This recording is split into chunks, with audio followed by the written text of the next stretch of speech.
Welcome to Vivekananda coaching channel. मैं गोकुल कुमार आप सभी को स्वागत करता हूं। आइए और आज मैं आपको थोड़ा प्राकृतिक से रिलेटेड बहुत सारे ऐसे घटनाओं से के बारे में मैं बताऊंगा और बहुत ही ज़्यादा इम्पोर्टेंट।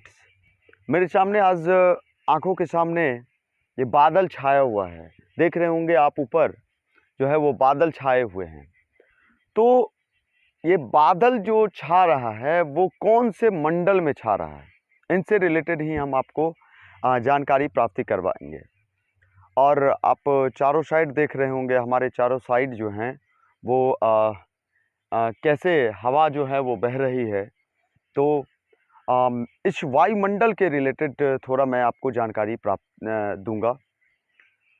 वायुमंडल जो है वो हमारे चारों ओर वायुओं से घिरे हुए परत को ही हम वायुमंडल कहते हैं, ठीक है। और इस वायुमंडल में लगभग 78% जो 78 पॉइंट समथिंग होता नाइट्रोजन का होता है। और इस वायुमंडल में 21% के लगभग 21% जो है वो आपके ऑक्सीजन होता है। और उसके बाद 1% में जो है वो 0.003% जो है वो कार्बन डाइऑक्साइड हैं। उसके अलावा बहुत सारे जो हैं वो हीलियम, हाइड्रोजन, क्रिप्टन और भी जो हैं वो गैसेस पाए जाते हैं। और इन्हीं सारे घटक को हम वायुमंडल कहते हैं। तो अब मैं चर्चा ये करूँगा आपको कि ये मौसमी घटनाएं जो आप खास करके बादल छाया हुआ है, ये पानी होता है, मेघ का आपका बनना, बादल का बनना, ये सब सारे घटनाएं जो होता है वो कौन से मंडल में होता है, ये किन से रिलेटेड हैं, इनके बारे में थोड़ा मैं आपको बताने जा रहा हूँ। तो सबसे पहले मैं बता दूं कि टोटल जो हमारे परत है ना वायुमंडल से ऊपरी परत, तो जब हम ऊपरी परत के बारे में में अध्ययन करते हैं उसको हम एरोलॉजी कहते हैं। और वायुमंडल पर मतलब निचली परत के बारे में जो हम वर्णन करते हैं या उसके बारे में जो पढ़ते हैं उस विज्ञान को हम कहते हैं मेट्रोलॉजी।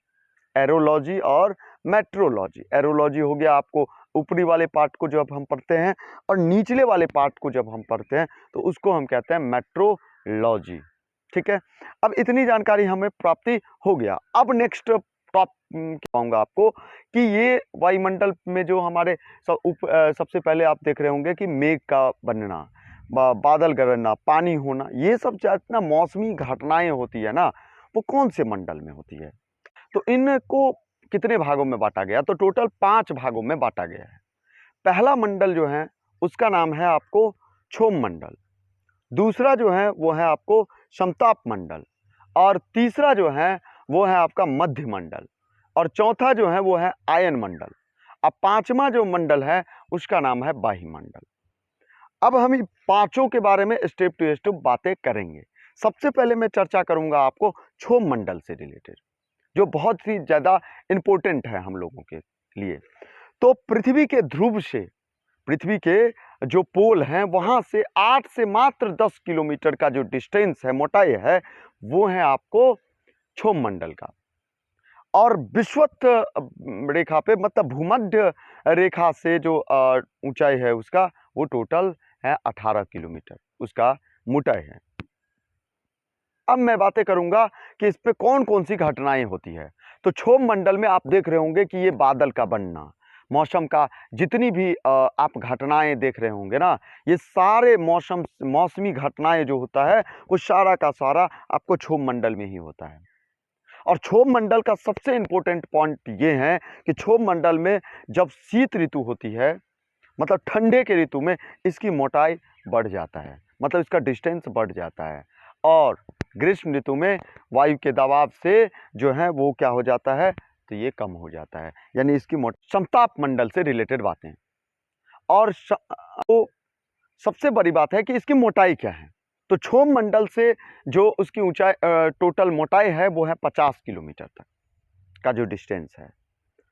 और प्रमुख बातें, आप जो हवाई जहाज देखते होंगे, वायुयान देखते होंगे चलते हुए, तो ये आपको इसी मंडल में जाता है। इसी मंडल में जो है वो चलता है। क्यों? क्योंकि यहाँ पे मौसमी संबंधी किसी भी तरह का जो है वो घटना नहीं होता। मुक्ताव मतलब किसी भी तरह का जो है वो मौसमी संबंधी घटना नहीं होता। मेघ गर्जन, पानी होना, इन सब का घटना जो है वो समताप मंडल में नहीं होता। सबसे पहले इस मंडल का, समताप मंडल की जो खोज है वो 1992 ईस्वी में त्रिजांश डी बोर ने किए थे। और नेक्स्ट पॉइंट जो है बहुत ही ज्यादा इंपॉर्टेंट पॉइंट है कि समताप मंडल में ही ओजोन परत पाए जाते हैं। और ओजोन परत जो है हम लोगों के लिए, ये समझ लीजिए, हम लोगों का एक प्रकार से रक्षा करती है। और सूर्य की किरणों से जो एक खतरनाक किरण आती है उसका नाम है आपको पराबैंगनी किरण, अल्ट्रा वायलेट वेव। तो ये बहुत ही खतरनाक किरण होती है जिसको ओजोन परत जो है वो ओजोन परत उनको अब्जॉर्ब कर लेती है, उसको अवशोषण कर लेता है, जिनके कारण ये पृथ्वी पर नहीं आने देता और हम लोग एक बहुत बड़ी बीमारी, कैंसर के रोगों से बचाव करता है। वो हम लोगों की एक प्रकार से रक्षा करती है। और ओजोन परत आज जो है वो धीरे धीरे वो जो है वो क्या होते जा रहा है, पतला होते जा रहा है। क्यों होता जा रहा है पतला? CFC, क्लोरोफ्लोरो कार्बन की